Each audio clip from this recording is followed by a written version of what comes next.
GHMC commissioner GHMC commissioner GHMC commissioner GHMC commissioner commissioner GHMC commissioner GHMC commissioner Sabitha Indra Reddy MLA Sabitha Indra Reddy MLA Sabitha Indra Reddy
GHMC down down commissioner down down స్థానికంగా ఉన్నటువంటి MLA down down అంటూ colony వాసులందరూ కూడా నిరసన వ్యక్తం చేయడం జరుగుతుంది.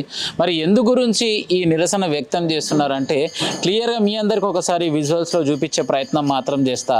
బడంపేట ఒకప్పుడు చూసుకున్నట్టయితే మున్సిపల్ ఉండే అప్పుడు ఏ సమస్య ఉన్నా స్థానికంగా ఉన్నటువంటి కార్పొరేటర్కి కాల్ చేయడంతో తక్షణమే అధికారుల దృష్టికి తీసుకెళ్ళి సమస్యను పరిష్కరిస్తుండే.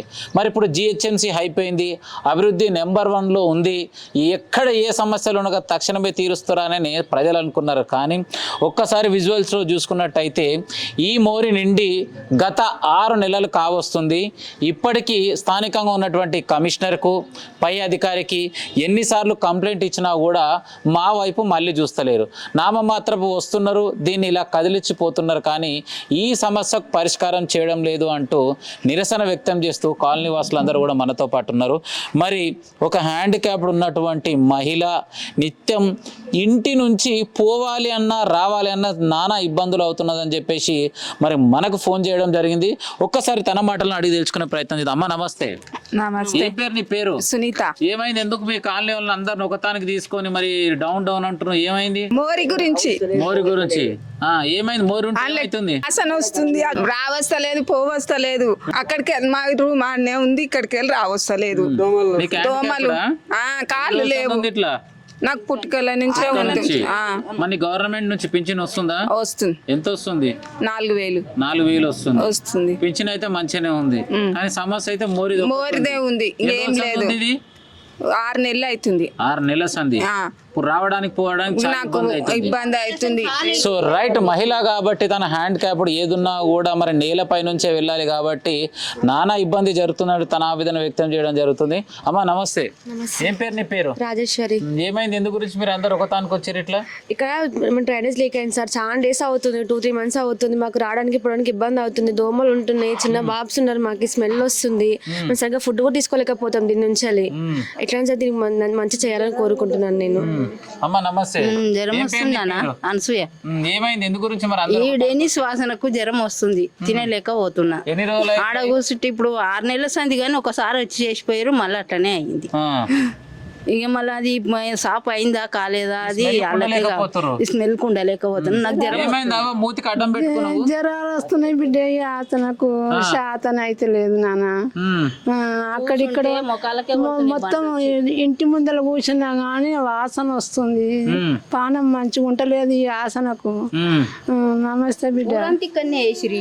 అమ్మా నమస్తే. నమస్తే, ఏం పేరు నీ నా పేరు? పేరు అనిత. ఆ, మొత్తం వాసన, చిన్న పిల్లలు బయట కూర్చోలేకపోతున్నాం, తేళ్లు పాములు జర్రులు వస్తున్నాయి. నేను 4-5 కూడా చంపినాను. మొత్తం వాసన రోజు 3 నెలల నుంచి అయితే మరీ ఎక్కువ అవుతుంది. మొత్తం ఎవరు పట్టించుకుంటలేరు. పోయినాము ఇక్కడ చెప్పినాము, నగర పంచాయతీ మున్సిపాలిటీ చెప్పినాము, శంషాబాద్ పోయినాము, ఎవరు పట్టించుకుంటలేరు. శంషాబాద్ కూడా శంషాబాద్ కూడా పోయినాము. మరి ఏం చేయాలి పరిష్కారం? ఎవరికి చెప్పాలి? మేము ఇన్ని రోజులు వార్డు నంబర్లు సర్పంచ్లు వాళ్ళు ఉంటుండే వాళ్ళకి చెప్తే చేపించేది తక్షణము. కానీ ఇప్పుడు ఇంత అధ్వానం అయితే ఎప్పుడు లేదు మాకు. ఇన్నేళ్ల నుంచి చూస్తున్నాను. అభివృద్ధి అయితే కాలే మొత్తం పడిపోయింది. మున్సిపాల్ అంటే అసలు ఎవరికి చెప్పాలి? మేము ఎవరికి మా గొడవ మేము నిర్ణయించుకోవాలి. మాకు జ్వరాలు వస్తున్నాయి, మా పిల్లలకు మేము సర్దులు జ్వరాలు అయినాయి. మరి ఇంట్లోకి వెళ్ళలేకపోతున్నాం. ఎంతసేపు ఇంట్లో ఉండాలి మేము? చెప్పండి. ఏం పేరు నీ పేరు? సత్యలక్ష్మి. మాకు ఈ మోరి వల్ల చాలా బాధ ఉంది. ఇంట్లో చిన్న చిన్న పిల్లలు ఉన్నారు, వాళ్ళకి జ్వరాలు వస్తున్నాయి, సర్దులు దగ్గులు అందరికి అవే ఉన్నాయి. మా డోర్లు పెట్టుకొని కూర్చున్నా గానీ మాకు వల్ల అయితలేదు. మరి దీని వల్ల దేని పరిష్కారమో చెయ్యండి. పేరే మహేందర్ అన్న. చెప్పాలి అన్న, మేము ఈ వాసన భరించలేక చంద్రకళ మేడం కూడా పోయి బతలాడినాం. మేడం ఇట్లా పరిస్థితి బాగాలేదు, పిల్లల జ్వరాలు వస్తున్నాయి అని ఆడ శంషాబాద్ పోయి బతలాడినాం అన్న. ఆమె రాసింది, లెటర్ రాసింది కానీ ఎవరు పట్టించుకోలేదు. బడంపేట మున్సిపల్ ఆఫీస్లో పట్టించుకోలేదు. బడంపేట ఆఫీస్లో తిరిగినాం, కార్పొరేటర్ల దగ్గర తిరిగినాం, కమిషనర్ దగ్గర తిరిగినాం. అంటారు అప్పటి మటుకు సరే అంటారు, మళ్ళీ ఎవరు పట్టించుకోవట్లేదు అన్న. ఇక్కడ బాధ ఉందన్న, పిల్లల జ్వరాలు వచ్చి హాస్పిటల్ తిరుగుతున్నాం కానీ ఇది ఎవరు పట్టించుకోవట్లేదు. So right. మరి మనతో పాటు మరి కాలనీలో నిత్యం ఏ సమస్య ఉన్నా కూడా అధికారుల దృష్టికి తీసుకెళ్లి శివ మనతో ఉన్నాడు. బ్రదర్ నమస్తే. నమస్తే అన్న. ఎట్లున్నావు? బాగున్నా. మరి 3-4 రోజులు డైలీ ఫోన్ చేస్తున్నావు, ఇంతకేమైంది అన్న? ఇక్కడ పట్టించుకొని ఆదులేడన్నా. గత 6 నెలల నుంచి 6 నెలల నుంచి ఇదే సమస్య ఉంది. చేస్తాం ఈ రోజు చేస్తాం, రేపు చేస్తాం, ఈ రోజు చేస్తాం అని ఇదే ఉంది. కానీ ఒక్కరు వచ్చి చేసిన ఆదులేడ. సమస్య ఉంటే మైక్యూర్ యాప్ లో పెట్టినట్టు పెట్టామన్నా, గంటలలో పూర్తి చేస్తామన్నారు అన్న. ఇగో మైక్యూర్ యాప్ లో పెట్టా, ఒక 2 months అవుతుంది పెట్టి. మైక్యూర్ యాప్ లో పెట్టి కూడా 2 నెలలు అవుతుంది. వాళ్ళు మా నార్మల్ చేసాము, పర్మనెంట్ సొల్యూషన్ చేస్తాము అని చెప్పి అన్నారు. మనం ఫామ్ లో మున్సిపల్ దానికి ఫామ్ కూడా ఇచ్చాము, మన జోనల్ కమిషనర్ చంద్రకళ మేడం కూడా ఇచ్చాము, ఫామ్ ఇచ్చాము, అందరూ చేసాం, కంప్లైంట్ లెటర్ ఇచ్చాము. అందరూ చేసా అంటారు కానీ ఎవరు వచ్చి స్పందించాలని ఆదులేడు. ఇక్కడ ఫుల్ స్మెల్. మా వాష్రూమ్ లో వాష్రూమ్ పోదామన్నా ఇదే స్మెల్ వాష్రూమ్ లోకి వస్తున్నాయి.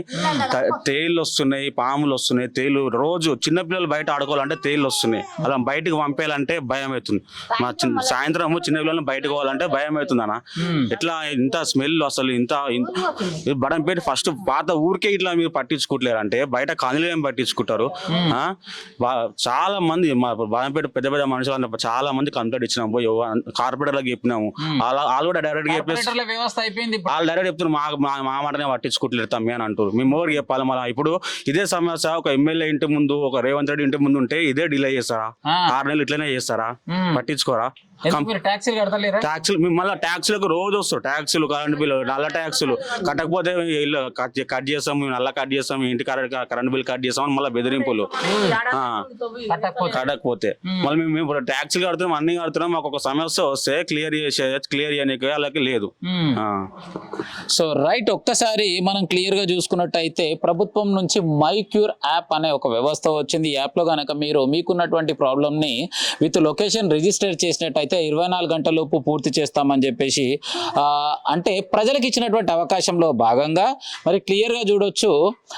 తారీఖు వచ్చేసి June 8, 26 రోజున ఈ యొక్క కంప్లైంట్ పెట్టడం జరిగింది. 4కు సంబంధించి ఇంజనీరింగ్ హరీష్ మరి ఇంతకు ఏం చేస్తున్నట్టు, మరి ప్రజలు కడుతున్నటువంటి ట్యాక్స్ డబ్బులతో జీతం తీసుకొని క్లియర్గా చెప్పాలంటే దున్నపోతులు లేక తయారవుతారు అధికారులు. ప్రజలు కట్టినటువంటి ట్యాక్స్ డబ్బులు తీసుకొని దున్నపోతుల కంటే అధ్వానం ఆ ఏసీలలో వండుకుంటుర్రు. మరి 30 రోజులు పైచీలకు మీకు కంప్లైంట్ పెట్టి మరి ఇంకొక లెటర్, ఈ లెటర్ చూసుకున్నట్టయితే గౌరవ అధికారి శ్రీయుత గౌరవనీయుల జేసీ మేడం గారికి వ్రాయినది ఏమనగా బడంపేట పాత గ్రామ పంచాయతీ గత 4 నెలలుగా మాకు ఈ సమస్య ఉందని చెప్పేసి శంషాబాద్ ఇక్కడ ఉన్న వాళ్ళందరూ కూడా శంషాబాద్ వెళ్ళి కూడా కంప్లైంట్ చేయడం జరుగుతుంది. చేసిన తర్వాత కూడా ఇప్పటి వరకు పట్టించుకుంటలేరు అంటే ఇంతకు మీరు ఏం చేస్తున్నట్టు? మరి స్థానికంగా ఉన్నటువంటి కమిషనర్ సమ్మయ్య గారు మీరు ఏం చేస్తున్నట్టు? మరి ఎందు గురించి మీరు ఆ కుర్చీలో కూర్చున్నారో మాకు మాత్రం అర్థం అయితలేదు. దయచేసి మరి ఈ ఛానల్లో వచ్చినటువంటి వార్తని చూసైనా మరి వీళ్ళకున్నటువంటి సమస్యని తక్షణమే పరిష్కరించాలని చెప్పేసి ఈ వీడియో ద్వారా తెలియజేస్తున్నా. లేదు మేము పట్టించుకోము ఇట్లనే ఉంటుందంటే ఖచ్చితంగా చెప్తున్న ఈ ప్రజలందరూ ఇక్కడ బకెట్ల ద్వారా ఇక్కడ ఉన్నటువంటి మోరిని తీసుకొచ్చేసి మీ ఆఫీస్లో పోసే అవకాశాలు మాత్రం తప్పకుండా త్వరలో ఉంటాయి. సో ఏది ఏమైనా కూడా వీళ్ళకున్నటువంటి ఒక పెద్ద సమస్య చిన్న సమస్య కాదు. మీరు క్లియర్గా విజువల్లో చూడండి, ఈ బస్తీలో ఉన్నటువంటి ఇండ్లకు సంబంధించిన డ్రైనేజ్ వాటర్ మొత్తం కూడా ఇందులో. ఇంకొకటి పార్ట్ 2 మొదలుపెట్టినట్టయితే వాష్రూమ్. గతంలో ఊర్లు ఉన్నప్పుడు పైకాన్లో ఒక హోల్ పెట్టుకొని అక్కడనే సేవ్ ఉంటుండే. ఇప్పుడు మాత్రం ప్రతి ఇల్లు వాష్రూమ్ మాత్రం ఇందుల నుంచి వెళ్ళినట్టు అవసరం పైన కానొస్తుంది క్లియర్గా. అసలు చిన్నపిల్లలు వెళ్ళాల్సినటువంటి రోడ్ ఇది. స్కూల్ పిల్లలు ఇక్కడ నుంచే వెళ్తారు, జాబ్స్కి వెళ్ళే వాళ్ళు వెళ్తారు. మరి ఎట్లా పోతారు ఒక్కసారి ఆలోచించుకోండి. దయచేసి ఇక్కడ ఉన్నటువంటి సమస్యని పరిష్కరిస్తారని చెప్పేసి డిఎస్కే న్యూస్ ఛానల్ ద్వారా తెలియజేస్తున్నా. జర్నలిస్ట్ గొంగడి సీనన్న.